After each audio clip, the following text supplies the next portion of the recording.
Bonjour à tous, heureux de vous retrouver sur le plateau de Paris Turf TV pour votre quotidienne reçue 5 sur 5, l'émission du Quintet Plus et du 5-5.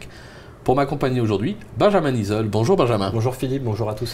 Benjamin, direction Vincennes ce jeudi, le prix de la Thiérache, une épreuve pour 7 et 8 ans sur les 2700 mètres grande piste. Ouais. On a un petit peu la sensation que c'est une course réservée aux étrangers. Oui, en effet, les chevaux s'élancent tous du même poteau.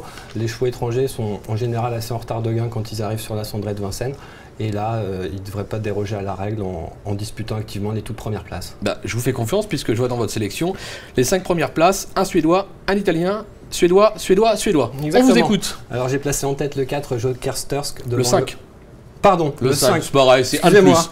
Le 5, c'est bien, le 5 c'est bien aussi. Le 5 c'est mieux, le 5 Joker Stursk devant le 11 Osiris Griff, l'As Belle, le 13 Udo Euler, le 9 Freeman T-Porter, le 17 Trou Normand, le 2 Ulexa Desplans et le 6 Olympus CAF. Sur le 17, vous n'êtes pas trompé, Trou Normand, ça c'était sûr. On attaque sur votre favori numéro 5 Joker Stursk, un Suédois, donc on l'a dit, déféré des 4, 100% cet hiver à Vincennes, une victoire c'était sur un 2100 mètres, 2 accessibles derrière, un 2700 mètres, un 2850 mètres.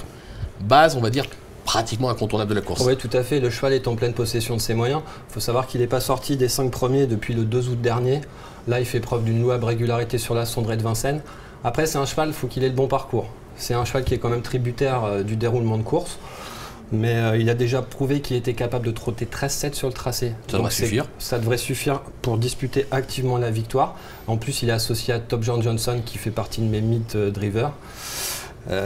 On sait que le cheval a remarquablement travaillé à Chamans en plus, donc moi je lui fais confiance et je l'ai placé en tête de ma sélection et j'y crois énormément. On va y croire avec vous. Vous lui opposez le numéro 11 Osiris Griff. Déjà 2 accessites à ce niveau cet hiver, c'était dans le Constant Hervieux et dans le prix de la Camargue, 2 deuxièmes places, déféré des 4, une italienne. On va devoir la redouter un petit peu quand même. Oui, tout à fait.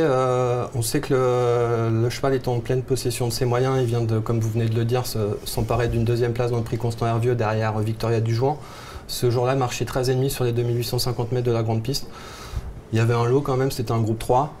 Depuis, on sait que son mentor a attendu cet engagement, où il excelle d'ailleurs sur cette distance. En plus, il sera déféré des 4 pieds. Il est associé à Pierre Lévesque. Il a été associé 6 fois à Pierrot et il a fait 6 fois l'arrivée.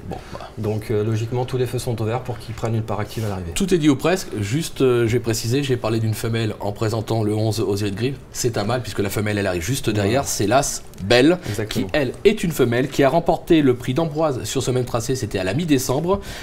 Maintenant, elle vient de décevoir, mais apparemment, vous la rachetez donc. Ouais, c'est une jument qui a été très attendue lors de ses débuts dans l'Hexagone. Elle avait déçu. Bon, après, comme vous venez de le mentionner, elle a vite remis les pendules à l'heure en s'imposant dans le prix d'Amboise. C'était début décembre d'ailleurs, c'était le 5 décembre. 5 décembre, c'était le 5 décembre. La dernière fois, je pense que sa performance est trop mauvaise pour être exact, parce que franchement, elle a eu sa chance un moment pour un accessite, elle n'a pas réussi à passer la vitesse supérieure. Là, Dominique Lochneux lui est de nouveau associé, alors que Robert Berg a 2 pensionnaires dans ce quintet. Il a préféré, enfin, après je ne sais pas si c'est lui qui a préféré, mais en attendant c'est lui qui est associé à la jument. On sait qu'elle a bien travaillé, elle n'est pas très loin du Udo Euler au travail. Avec un bon parcours, moi je la rachète. Oui, il faut la racheter en confiance, on l'aura compris. Justement, le numéro 13 Udo Euler, vous en parliez. Alors lui, c'est pas compliqué, c'est tout ou rien. 4 sorties à Vincennes, 2 victoires, 2 dailles. Oui, en effet. Lors de ses débuts en France, il a remporté ses 2 premières courses, sans coup férir d'ailleurs. Impressionnant. Dominique Lochneux était très chaud à chaque fois après ses tentatives et comptait réaliser un drôle de meeting avec lui. La fois d'après, donc il s'est mis au galop aux abords du poteau alors qu'il avait course gagnée. C'est clair. Et plus récemment, le cheval est parti à faux. Donc on ne peut pas le juger sur cette performance. Course oubliée. Donc voilà, au final, il a été battu 2 fois sur la cendrée par lui-même. Là, s'il se monte sage d'un bout à l'autre, sur le podium, dans le quintet, dans le 5-5. Voilà, c'est un gros client. Après, voilà, je l'ai placé derrière sa compagne de boxe parce que là, c'est son mentor qui lui est associé. Je préfère quand même Dominique Lochneux à Robert Berg un peu. D'accord. En 5e position, le numéro 9, Freeman T-Porter, qui a déjà pointé le bout de son nez sur la grande piste de Vincennes. On peut pas dire qu'il est très confirmé. Il a 3 ou 4 sorties à Vincennes. 3 sorties, voilà. Maintenant, il vient pas, je pense pas, pour visiter la capitale. Non, c'est pas le genre. En général, M. Lugauer se déplace rarement à des fins touristiques à Paris. Là, il vient de bien se comporter à Jägersro début janvier dans un lot de qualité.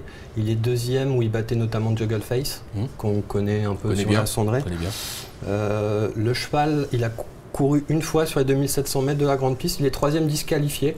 Il avait lutté activement pour les premières places. Il était battu par T de Chine et je ne sais plus qui ce jour-là. On va dire T de Chine et quelqu'un d'autre. Voilà. Il a été disqualifié après enquête, mais le cheval avait très bien combattu.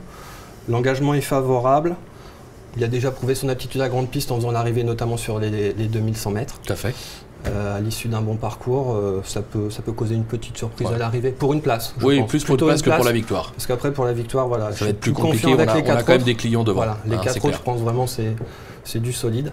Bon. Et ça c'est marrant. Bah, vous cherchez pas, vous prenez les 4 premiers, 4 bases et puis après on ferme tout derrière. Après on s'amuse. Merci beaucoup Benjamin pour toutes ces informations. Moi je vous retrouve demain sur ce même plateau. On sera vous savez non mais vous savez quoi? Avant de se quitter, on va faire un truc exceptionnel. Avant de se quitter, on va vous faire la minute terrain. Voilà. Parce que la minute terrain, je l'ai zappé, mais alors totalement, je ne vais pas vous le cacher, hein, je l'ai zappé totalement et j'ai la régie qui me fait des signes. Je ne vais même pas vous dire quels signes ils me font.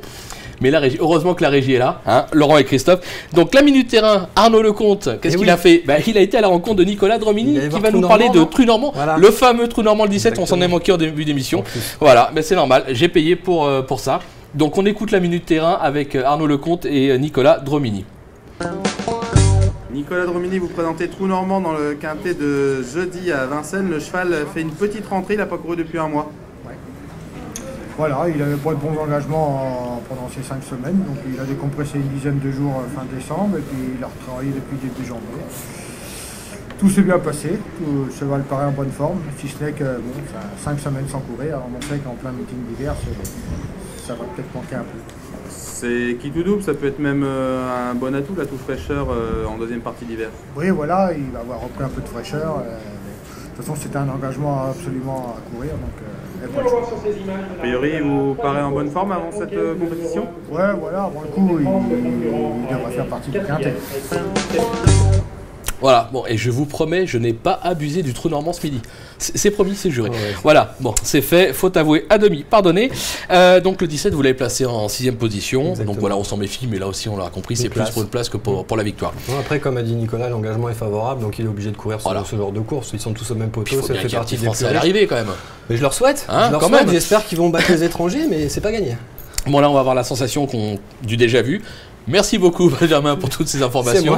Demain, je vous donne rendez-vous sur ce même plateau. On sera pour un KT+5.5 direction Pau de l'Obstacle. Bon jeu à tous. Au revoir. Bonne journée.